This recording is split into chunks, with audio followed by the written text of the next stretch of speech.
नहीं, गलत है सर। और ये तो 2 तारीख को खोलना था। मौखिक खोलना चलता है, आपको कागज में लिखित देना चाहिए।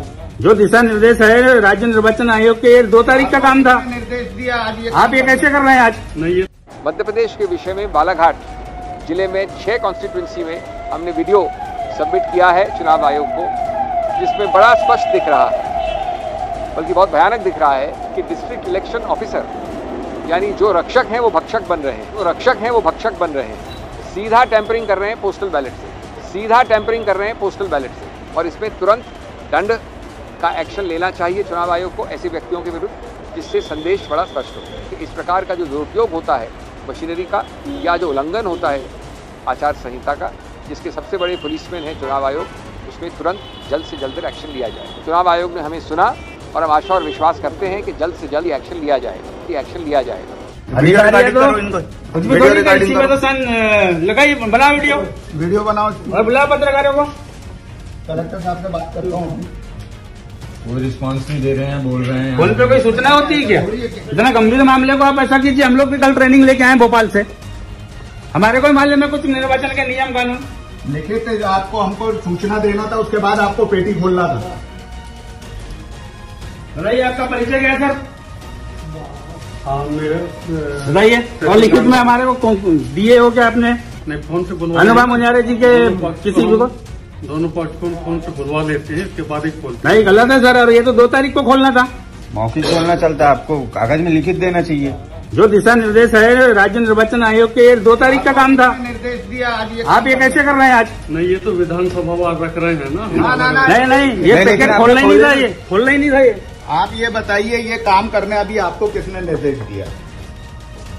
ये काम करने किसने निर्देशित किया है? मध्य प्रदेश के बालाघाट से एक हैरान कर देने वाली खबर सामने आई है, जहां पर मतपत्रों की जो गिनती होनी थी 31 तारीख को, 1 दिसंबर को, और वो कल ही खोल दिया गया है, जिसको लेकर के हंगामा बरपा हुआ है। और जो विपक्ष आरोप लगा रहा है कि भाई बार बार ईवीएम में गड़बड़ी और वोटों की चोरी होती है, क्या ये इस बार सच और पकड़ी गई है? इसी को लेकर हम जनता से जानेंगे क्या उनका विश्वास है या नहीं ईवीएम पर, और साथ ही साथ जो विपक्ष आरोप लगाता है कि मतपत्रों की चोरी की जाती है, वोटों की चोरी की जाती है। हमने 3 मुख्य मुद्दों पे चुनाव आयोग से बातचीत की है। मेरे मानने में सबसे महत्वपूर्ण है वो वाला जिसमें कि हमने 24 नवंबर को बड़े स्पष्ट रूप से कंप्लेंट की थी चुनाव आयोग को कि मॉडल कोड का बड़ा घोर उल्लंघन किया गया है माननीय प्रधानमंत्री और माननीय गृहमंत्री द्वारा। हमने 3 उसमें उदाहरण दिए हैं। मूर्खों वाला जो शैली अपनाई थी प्रधानमंत्री ने, उसके विषय में, राहु केतु के विषय में जो गृहमंत्री बोले थे, एक मध्य प्रदेश में, एक राजस्थान में, और तीसरा जो मूल ओरिजिन्स की बात की थी गृहमंत्री ने। हमने कहा चुनाव आयोग से कि ये तीनों बिल्कुल आपत्तिजनक हैं, घोर आपत्तिजनक हैं, आचार संहिता के बिल्कुल विरुद्ध हैं। इससे कहीं कम कहने पे शुरुआत से कई अरसों से, दशकों से चुनाव आयोग ने कठोर ठोस एक्शन तुरंत लिया है और पार्टियों के विरुद्ध इस बार भी लिया जा रहा है। कानून की ज़मीन, कानून का प्रभाव या दुष्प्रभाव सबके लिए बराबर होता है। आप कितने भी बड़े हों, कितने भी बड़े पद पे आसीन हो, उल्टा जितने बड़े पद पर आप आसीन हैं उतनी ही आपकी जिम्मेवारी बढ़ जाती है। हमने कहा कि हमें आश्चर्य हुआ है कि अभी तक हमें बुलाया भी नहीं गया चुनाव आयोग द्वारा इतने गंभीर उल्लंघन के विषय में। हम आशा और विश्वास करते हैं कि तुरंत, यद्यपि अब चुनाव करीब अंत चरण में आ गया है, अभी भी 3 दिन बचे हैं पोलिंग से पहले, ये अति आवश्यक है चुनाव आयोग के लिए कि वो एक बड़ा स्पष्ट निर्णय दें इन महानुभावों के विषय में। और किसी रूप से ये नहीं होना चाहिए, ये नहीं दर्शाना चाहिए कि चूंकि इतने बड़े पद पे आसीन लोगों ने ये किया है इसलिए कोई भी एक्शन नहीं लिया जा रहा है। चुनाव आयोग ने हमें सुना और हम आशा और विश्वास करते हैं कि जल्द से जल्द ये एक्शन लिया जाएगा। दूसरा मुद्दा जो हमने उठाया वो तेलंगाना के विषय में है और वहाँ हमने जो साइलेंस पीरियड, चुप्पी का जो समय होता है आचार संहिता में पोलिंग के पहले, उसके उल्लंघन के बारे में हमारा भय, हमारी पूरी जो काडर ने हमें बताया है वहाँ से पूरी प्रकार से हमारे को विश्वास है कि उसका उल्लंघन बीआरएस मुख्य रूप से करेगी। हमने उदाहरण दिया मध्य प्रदेश का, जहाँ मुख्यमंत्री ने साइलेंस पीरियड के वक्त मतदान के तुरंत पहले अजीबोगरीब बहाने बनाकर कैंपेनिंग का प्रयत्न किया है, बल्कि कैंपेनिंग की है। एक जगह उन्होंने पूरा पब्लिक कॉन्वर्सेशन के नाम से, जनता से वार्तालाप के नाम से एक प्रकार से कैंपेनिंग की है।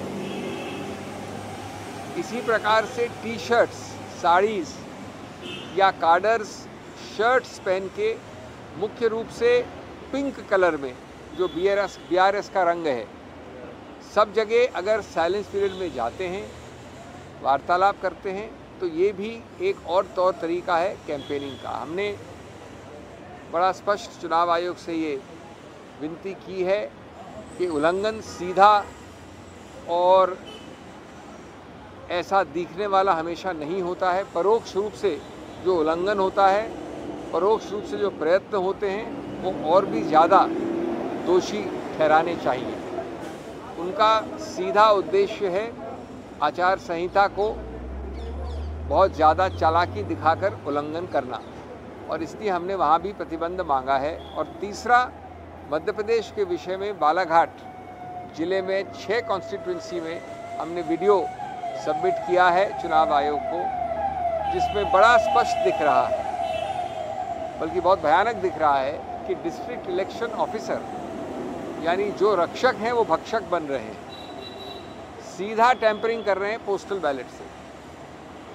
ये भी बहुत आपत्तिजनक, गंभीर, और इसमें तुरंत दंड का एक्शन लेना चाहिए चुनाव आयोग को ऐसे व्यक्तियों के विरुद्ध, जिससे संदेश बड़ा स्पष्ट हो। हम आशा और विश्वास करते हैं कि इस प्रकार का जो दुरुपयोग होता है मशीनरी का, या जो उल्लंघन होता है आचार संहिता का, जिसके सबसे बड़े पुलिसमैन है चुनाव आयोग, उसमें तुरंत जल्द से जल्द एक्शन लिया जाए। ये कैसे देख रहे हैं आप भाई कि मध्य प्रदेश के बालाघाट में खबर आई कि वहाँ पर मत पत्रों की गिनती होनी थी 1 दिसंबर को, वहाँ कल ही खोल दिया गया है, वो भी बिना अनुमति के। ये गलत क्या है? गलत है ये। क्या जी? गलत है। क्या गलत? जो काम 1 दिसंबर को होना था वहाँ बिना सूचना के खोल दिया गया। ऐसा नहीं होना चाहिए था ना। क्या लगता है आपको, भरोसा है चुनाव आयोग पे या नहीं? चुनाव आयोग पे तो हमें पूरा भरोसा है। हाँ। चुनाव आयोग पे पूरा भरोसा है, क्योंकि अगर ईवीएम मशीन खराब होती तो ईवीएम मशीन सारे प्रदेशों की होती, अकेले मध्य प्रदेश की होती नहीं, क्योंकि मोदी तो पूरे भारत का है ना। तो वही चीज है, अगर मोदी ईवीएम मशीन खुलवाता तो पंजाब में क्या होता? पंजाब में केजरीवाल की सरकार आती? नहीं आती।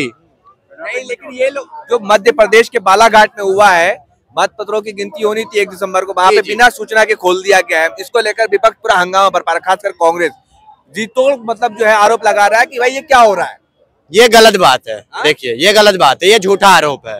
वीडियो आ रहा है। अरे वीडियो तो एडिट भी की जा सकती है, वीडियो एडिट भी की जा सकती है। कैसे हो जाएगी मेरे भाई? आज तक इतनी बार, इससे पहले भी इलेक्शन हुए थे, 2014 में भी हुए, उसके बाद 19 में भी हुए थे, जब तो नहीं खुले थे, जब तो कोई वीडियो नहीं आई थी। क्या आप लोगों को भी डाउट है इस पर? बिल्कुल डाउट। वो बिल्कुल नहीं, आपको नहीं है डाउट? सर कर्नाटक फिर कर्नाटक में कैसे वो ईएमएम? कमलनाथ कह रहे कि एकदम डटे रहिए, ये बड़ी कर्नाटक में भी तो ईवीएम से इलेक्शन हुए हैं, हिमाचल में भी तो हुए हैं। मत पत्र की चोरी बता रहे कांग्रेस की, मत पत्र की चोरी की जा रही है, ईवीएम नहीं।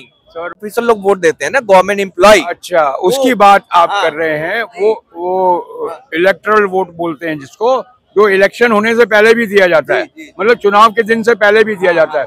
तो उसमें जांच कीजिए, जांच होगी तो पता लग जाएगा कि हुई है कि नहीं। देखिए, आरोप लगाना तो फिर सर, आरोप तो फिर अभी ये गवर्नमेंट के ऊपर, अगर ये आरोप सच्चे नहीं होते तो मोदी को आने की भी जरूरत नहीं थी। अगर कांग्रेस के घोटाले नहीं होते तो मोदी को आने की क्या जरूरत थी? 60 साल से राज कर ही नहीं थी। 60 साल। अच्छा ये बताइए, 9 साल में 9.5 साल हो गया, कितने लोग जेल गए? सर मेरी बात सुनो, 9 साल में वो एक भी नहीं गया, चाहे इसने कितने गुना करा हो। एक बात सुनो, जो मोदी जी, जो कांग्रेस की पार्टी में था, या किसी की भी मैं था। यूपी में जा भाई। एक मिनट भाई, मैं यूपी का ही रहने वाला हूँ, मुझे मत बताओ आप।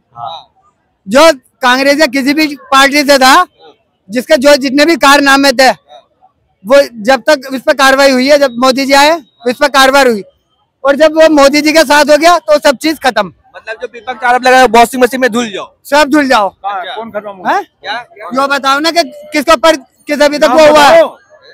नाम बताओ। आपको नहीं पता? मेरे को पता है, नाम बताओ। कोई भी हो नाम ऐसे बोल दिया। अजीत पवार की बात कर रहे हैं। अच्छा, अजीत पवार की बात कर, अमन बिस्वा मैं क्या कह रहा हूँ, मैं बता रहा हूँ, अधिकारी है। अजीत पवार की बात कर रहे हैं, जुड़ गए हैं बीजेपी के साथ। किसी को पता नहीं है वो क्या मुद्दा था। 94 से सिंचाई घोटाला था। तो मोदी जी अरे सुनो, एनसीपी की, शिवसेना की, कांग्रेस की गवर्नमेंट थी ना, तीनों की सत्ता में रही, उद्धव ठाकरे मुख्यमंत्री रहे ना, उस समय अजीत पवार के ऊपर क्यों नहीं वो उठाया मामला? अरे मोदी, मेरी बात का जवाब दीजिए। सत्ता में थी। इधर सुनिए, आप ये बताइए, शुभेंदु अधिकारी, उस पर बोला गया भाई बीजेपी ने वीडियो जारी किया, हेमंत बिस्वा शर्मा के खिलाफ वीडियो जारी करी, अब बीजेपी में शामिल हो गए, सारा पाप धूल हो गया। मेरी बात सुनो, केजरीवाल को तो छोड़ो, मैंने नहीं देखा ऐसा मुख्यमंत्री जिसकी पार्टी वो त्यागराज स्टेडियम में कार्यकर्ताओं को बुला के बोलता है घर घर जाओ और ये बोलो कि मैं जेल में चला गया, उसके बाद मैं इस्तीफा दूंगे ना दूं। ऐसा तो कोई मुख्यमंत्री नहीं देखा। हमने तो देखा है उस राज्य में जिए नहीं, लेकिन पढ़ा है। लाल बहादुर शास्त्री कांग्रेस के प्रधानमंत्री, मैं मोदी को अनभक्त सब मुझे बोलते हैं, लेकिन मैं बोलता हूँ अनभक्त। आप अनभक्त हैं? नहीं हूँ। अरे बोला अभी आपने बोला अनभक्त। वो लोग बोलते हैं, पकड़ लिया मीडिया। सुनो, आप लोग बोलते हैं अनभक्त क्या होता है? सुनो, अरे अनभक्त क्या होता है? पहले ये बात पूरी करो। अरे अनभक्त क्या होता है? अरे सुनाता हूँ, पहले अनभक्त क्या होता है?